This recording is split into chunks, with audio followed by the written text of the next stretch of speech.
खौरांगिरि लोगोफोर गिबि गिबियावनो नोंथांमोनखौ दिनैनि बे खौरां मेलावहाय नोंथांमोनखौ बरायबाय। दिनैनि दिना जोंनि बर'नि थाखाय जोबोद मोनसे जारिमिनारि दिन, जोबोद रंजानायनि दिन, जोबोद मोनसे खुसिनि दिन जे जोङो जारिमिनाव माब्लाबाबो साथाम मेम्बार अफ पार्लियामेन्ट जोंनि बड'लेण्ड ओनसोलनिफ्राय मोनबोफेराखैमोन। गिबि खेबनि थाखाय बड'लेण्ड ओनसोलाव जोङो साथाम मेम्बार अफ पार्लियामेन्ट मोननो हादों। सानै मेम्बार अफ पार्लियामेन्ट राज्यसभा, सासे मेम्बार अफ पार्लियामेन्ट लकसभा। जोङो मैया UPPL हान्जानि मानगोनां आफादगिरि आरो आगुनि जोंनि बिटिआरनि CM प्रमद बर' बिथांनि नमिनेसनखौहाय मोनथाम हान्जाजों ज' जानानै UPPL, AGP आरो AIUDF मोनथाम हान्जाजों ज' जानानै जोङो नमिनेसनखौ होदोंमोन मैया। दिनै स्क्रुटिनि दिन दङमोन। स्क्रुटिनि दिनै जाखांग्रोमोनानो जोंनो जे जायफोर प्रिसाइडिं अफिसार दङमोन, बे प्रिसाइडिं अफिसारा खोन्थादों जे जोंहा रावबो कन्टेस्ट गैया। कन्टेस्ट गैयैनि थाखाय जोंनि प्रमद बर' बिथाङा आनकन्टेस्ट भाबै दिनै देरहानानै राज्य सभानि सासे MP जानो हाबाय होननानै बिथाङा फोरमायहरदों। गतिके जोङो दिनै जोबोद रंजादों, जोबोद जोङो खुसि जादों आरो जोङो बे सानखौ मोनसे सनानि हांखोजों लिरनानै थासिगोन बड'लेण्डनि जारिमिनाव होननानै जों सानदों।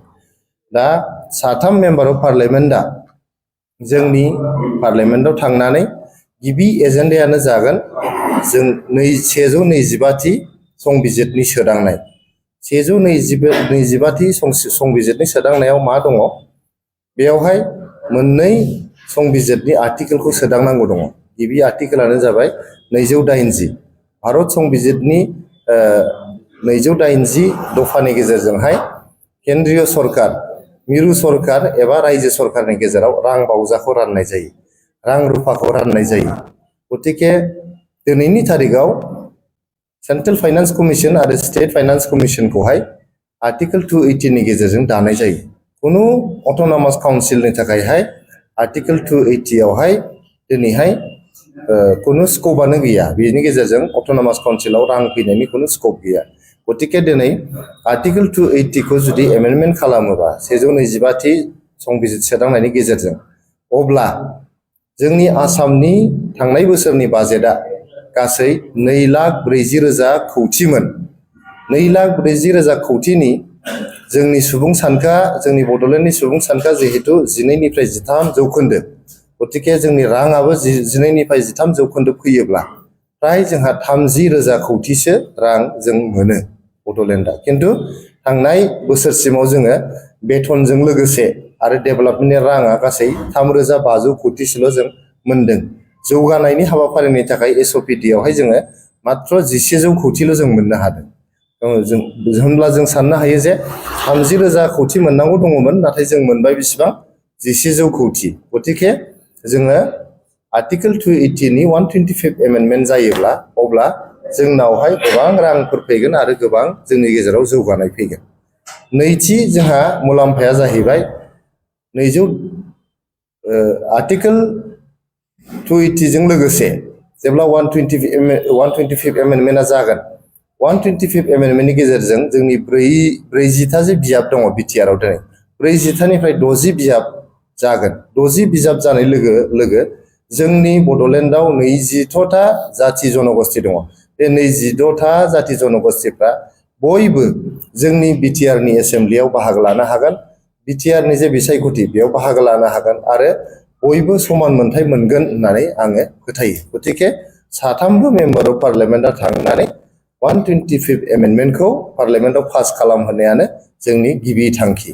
दा आङो जोंनि जे बिजाथि प्रमद बर' बिथांखौ जे दिनैहाय आसाम गण परिषद आरो AIUDFनि MLAफ्रा प्रप'जार हिसाबै साइन खालामनानै बिथांमोना जे नमिनेसन साबमिट खालामखांनायनि उनाव दिनै बिसायख'थि जायालासेनो आनकन्टेस्ट भाबै देरहालांनायनि थाखाय आं गिबि गिबियावनो AGP आरो AIUDF हान्जानिसिम आं गोसो गोरबोनिफ्राय साबायखर बावहरदों। लोगोसेयैनो जोंनि कंग्रेस पार्टी आरो BJP पार्टी मोन्नैबो हान्जाखौहाय बिथांमोना केन्डिडेट फसंथेयैनि थाखाय, कन्टेस्ट खालामैनि थाखाय जोंखौ खुनु अप'ज खालामालासेनो देरहाहोनो खाबु होनायनि थाखाय कंग्रेस हान्जा आरो बिजेपि हान्जा मोन्नैबो हान्जाखौनो आङो गोसो गोरबोनिफ्राय साबायखर बावहोदों। लोगोसे आं साबायखर बावबावनो लुबैदों जोंनि बड'लेण्डनिनो हान्जा बड'लेण्ड पिपल्स फ्रन्ट बिथांमोनाबो बिजाथि फसङालासे जोंनि UPPLनि हान्जाखौ जे देरहाहोदों बेनि थाखाय आङो BPF हान्जानि गाहाय हाग्रामा महिलारि बिथांनिसिमबो आङो गोसो गोरबोनिफ्राय साबायखर बावहरदों। केबिनेट मिनिस्टार मोननाय मोनैनि प्रसेसा सम थागोन दा जिहेतु बिसायख'थिनि बोथोर बिसायख'थि जोबखांनायनि उनावसो बेफोरखौ सावरायनाय जागोन। गतिके जोंनि प्रमद बर' सारा सेन्ट्रेल माने मिनिस्टार मोनगोन ना मोना बेनि सायाव जों दिनैसिम सावरायाखै, जों दाबि होगोन ना होआ बेखौबो सावरायाखै हान्जायाव। जों वार्कार हिसाबै जों लुबैदों जोंनि बड'लेण्ड ओनसोलनिफ्राय दिनैसिम सासेबो बेबायदि सेन्ट्रेल मिनिस्टार मोनफेराखै। गतिके बोरैबाफोर जुदि सासे सेन्ट्रेल मिनिस्टार मोनोबा जों वार्कारफोर हिसाबै हान्जानि वार्कार आरो बड'लेण्ड ओनसोलनि सासे रायजो नोगोरारि जानानै आङो जोबोद गोजोननाय मोनगोन।